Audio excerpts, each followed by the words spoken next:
Students, welcome to study नेटिक। मैं हूं पूजा मेहता और यहाँ पर क्लास 12 अकाउंट्स के एमसीक्यूज बता रही हूँ मैं, वो भी प्रीवियस ईयर के। अभी तक मैं टोटल 40 एमसीक्यूज बता चुकी हूँ। आज उससे आगे के एमसीक्यूज बताऊंगी। 5 एमसीक्यूज लेकर आती हूँ मैं हर बार, तो आप मेरे साथ जुड़े रहिए और इस तरह से थोड़े थोड़े टाइम के लिए रिविजन करते रहिए। तो बिना देरी किए स्टार्ट करते हैं नेक्स्ट एमसीक्यू के साथ।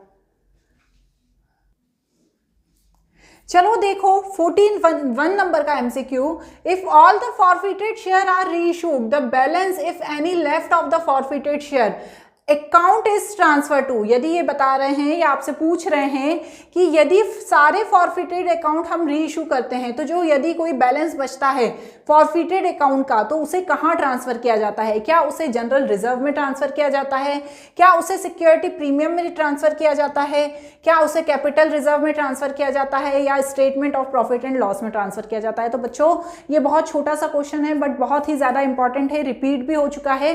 तो आपको इसको ध्यान रखना है कि फॉरफिटेड शेयर का यदि कोई बैलेंस बचता है रीइश्यू करने के बाद भी, तो उसे हमेशा कैपिटल रिजर्व में ही ट्रांसफर किया जाता है। तो इसका करेक्ट ऑप्शन होने वाला है सी। क्लियर? चलो अब नेक्स्ट क्या कह रहा है। केवल limited purchase sundry assets from the Ganpati limited 28,60,000।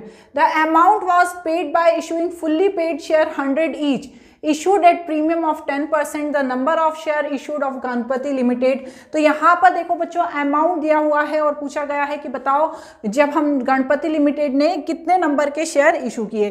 तो बच्चों हमेशा ध्यान रखो यहाँ पर जो ये अमाउंट दिया हुआ है, ठीक है ना, कितना दिया है 28,60,000।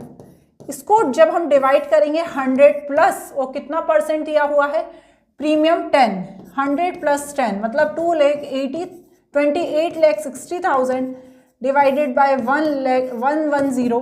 तो यहाँ पर जो अमाउंट आएगा वो नंबर ऑफ शेयर आएगा जो भी कंपनी है उसके द्वारा किया हुआ, 28,60,000 डिवाइडेड बाय 110। तो यहाँ पर आ जाएगा 26,000। क्लियर? तो इसका करेक्ट ऑप्शन होने वाला है डी। क्लियर? समझ में आया? बहुत ही इजी सा था। नेक्स्ट देखो, अदिति, सुकृति एंड नीति वर पार्टनर। ठीक है, ये तीनों पार्टनर हैं। Sharing profit in the ratio is 2:2:1। Sukriti died on the 30 June 2023. Net profit of the year is 31st March 2023 is 4,50,000 if the deceased partner, मतलब जिस पार्टनर की डेथ हो गई है, share of profit to be calculated on the basis of previous year profit, the amount of profit credited to Sukriti account will be। तो देखो क्या होता है बच्चों, जीना मरना तो हमारे हाथ में होता नहीं है। यदि कोई रिटायरमेंट लेता है तो सोच समझ के लेता है कि हम 31 मार्च को ही रिटायर होंगे या 1 अप्रैल को हमारा रिटायरमेंट लेंगे। लेकिन यहाँ यदि सडनली डेथ हो जाती है तो क्या होता है, जो प्रॉफिट होता है वो किस बेसिस पर दिया जाए उसके फैमिली मेंबर को? तो यहाँ पर जो पुराना प्रॉफिट है उसके बेसिस पर दिया जाना चाहिए। तो सुकृति का कैपिटल अकाउंट है वो कितना प्रॉफिट उसमें क्रेडिटेड किया जाएगा, तो ये पूछा गया है। तो बच्चों ध्यान से देखो, यहाँ पर देखो 4,50,000 तो क्या है, नेट प्रॉफिट है। ठीक है, सुकृति का शेयर कितना है, देखो सुकृति कहाँ है, डेथ कब हुई है उसकी, 30 जून को हुई है। 30 जून मतलब अप्रैल मई जून, 3 मंथ बाद, जो 31 मार्च होता है उसके हिसाब से 3 मंथ बाद।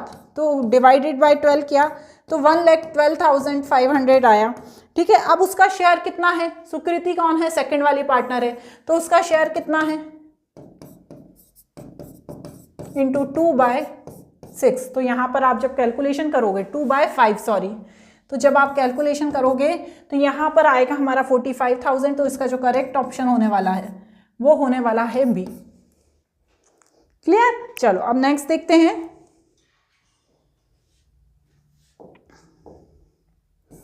Dove limited issued 8,011% debenture on 100 each of premium of 5%। The total amount of interest on debenture of 1 year. तो यहाँ पर देखो बच्चों बहुत ही बेसिक सा क्वेश्चन है ये भी। 8,000 इंटू 100 मीन्स 8 लाख, इसका 11% 88,000। तो इसका सही ऑप्शन होने वाला है सी। क्लियर? नेक्स्ट एंड लास्ट देखो, छोटा सा था पर आपको मजा आया होगा आई थिंक पढ़ने में, क्योंकि छोटे वीडियोस देखने में सबको मजा आता है। Sarita limited forfeited 100 share of 10 each. ठीक है, 8 called up premium 2 per share, Ramesh non payment of allotment money 5 per share, ठीक है, including premium. The first and final call 2 per share is not made, out of 70 share were reissue of Ashok as 8 called up 10 per share, the gain on reissue. देखो ये बोल रहे हैं, इनकी बात समझो कि इन्होंने कितने शेयर थे, इनके 100 शेयर थे, उसमें से 10 का इन्होंने ईच की बात की थी कि 10 के हर एक शेयर जो था वो 10 का था, लेकिन इसमें से इन्होंने सिर्फ 8 ही कॉल्ड अप किया, और जो अलॉटमेंट बनी थी 5 पर शेयर के हिसाब से इन्होंने उसका पेमेंट नहीं किया रमेश ने। तो यहाँ पर क्या होगा बच्चों, देखो अमाउंट जो रिसीव हो गया 5 × 100 मतलब 500 का अमाउंट रिसीव हो गया, ठीक है ना, 500 का अमाउंट रिसीव हो गया था। अब शेयर था 100 का, 70 शेयर उसमें से आपने क्या किए, री इशू कर दिए। तो आप क्या करेंगे यहाँ पर 500 × 70 और टोटल शेयर थे 100, तो यहाँ पर अमाउंट आ जाएगा। तो ये अमाउंट ही क्या कहलाएगा, गेन ऑन री इशू। तो इसका जो करेक्ट ऑप्शन होने वाला है वो सी होने वाला है। तो आज के लिए ये 5 क्वेश्चन, अगले क्वेश्चन MCQ क्वेश्चन अगले वीडियो में। Bye bye.